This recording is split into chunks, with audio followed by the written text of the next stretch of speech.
Voici comment j'ai recueilli la sémence de mon mari pour pouvoir lui ôter la vie mystiquement et rester avec mon amant.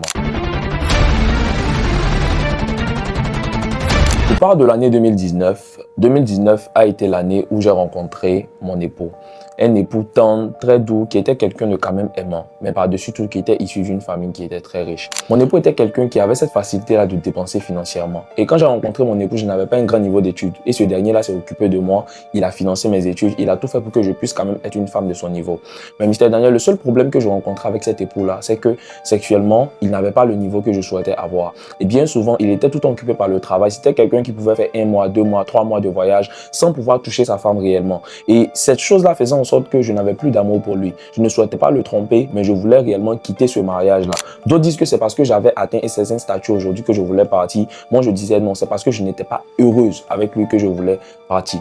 Lors des rapports avec mon mari, il y avait quelque chose que j'avais l'habitude de faire. Chaque fois après des rapports, les gens disaient que la sémence masculine était quelque chose de positif et que ça permettait de pouvoir faire les soins de visage. Donc, chaque fois qu'on avait des rapports, je pouvais recueillir ça dans une boîte, je gardais et je faisais mes soins de visage avec ça. Un jour, pendant que je suis sorti pour aller à un restaurant, j'ai rencontré l'un de mes ex et cela datait de vraiment très longtemps. Cet ex-là était quelqu'un qui, pour moi, a été l'une des personnes que j'ai le plus aimé. Étant donné que mon mari n'était pas fréquemment là et que j'avais des envies, j'avais des besoins, c'est comme ça que je suis retourné avec cet ex-là et on a commencé à avoir des rapports, moi et puis lui. Les rapports qui étaient vraiment, je dirais, fréquents. Très fréquemment, on se voyait dans des hôtels, dans des endroits et on avait des rapports. L'une des choses dont mon mari a informé à mon mari que je le trompais. Donc, c'est comme ça que mon mari, de retour de voyage, a pris le soin de me confronter et s'est rendu compte que pour de vrai, cette situation-là était vraie et que je le trompais effectivement. Je lui ai demandé pardon, je m'étais excusé et tout, mais je lui avais dit que je voulais quitter le mariage. Il m'a fait comprendre que non, ce n'était pas possible et que j'allais rester ici avec lui et que moi, j'étais sa femme, j'allais rester avec lui. J'ai tout fait et par tous les moyens pour pouvoir quitter simplement. Il n'a pas voulu.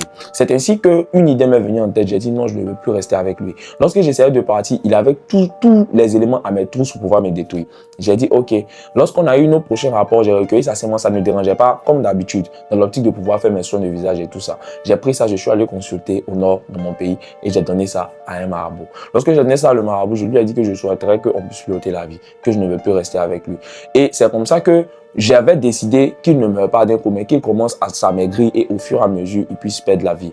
Ce qui a été la chose la plus bizarre, c'est que le marabout n'avait pas écouté ce que j'avais dit. Mon mari est décédé tout d'un coup. Lorsqu'il est décédé, sa grande sœur avait commencé à sentir que ce n'était pas une mort qui était normale. C'était quelque chose qu'elle ne pouvait pas supporter. Elle également est partie consulter. Lorsqu'elle est partie consulter, elle a appris qu'effectivement c'était une attaque mystique et que ça venait de la part de quelqu'un qui était très proche de lui. Sa soeur est venue me menacer en me disant qu'elle sait que c'est moi qui ai ôté la vie de son frère et qu'elle ferait un retour à l'envoyeur. Depuis la dame a dit qu'elle ferait un retour à l'envoyeur, j'ai commencé à sentir d'énormes douleurs dans mon dos. Il y a des douleurs incroyables qui ont commencé à se manifester. Je suis retourné voir mon marabout. Mon marabout m'a fait comprendre que la dame a fait un retour à l'envoyeur et qu'il sera très difficile de pouvoir annuler car j'ai posé une action qui n'était pas normale et que je ne devais pas poser cette action quand bien même il m'avait prévenu. Aujourd'hui, je suis là, je sens que je regrette mon action. Une femme blessée, détruite et pour moi, c'est une confession mystique que je veux faire. Monsieur Daniel, qu'est-ce que vous en pensez et par-dessus tout, qu'est-ce que je dois faire pour pouvoir gérer cette situation? Parce que je sens que moi aussi, je vais finir par payer le prix. Je sais que je vais finir par mourir. Qu'est-ce que vous en pensez? Vos avis comptent, vos partages comptent et vos likes comptent ensemble. God bless.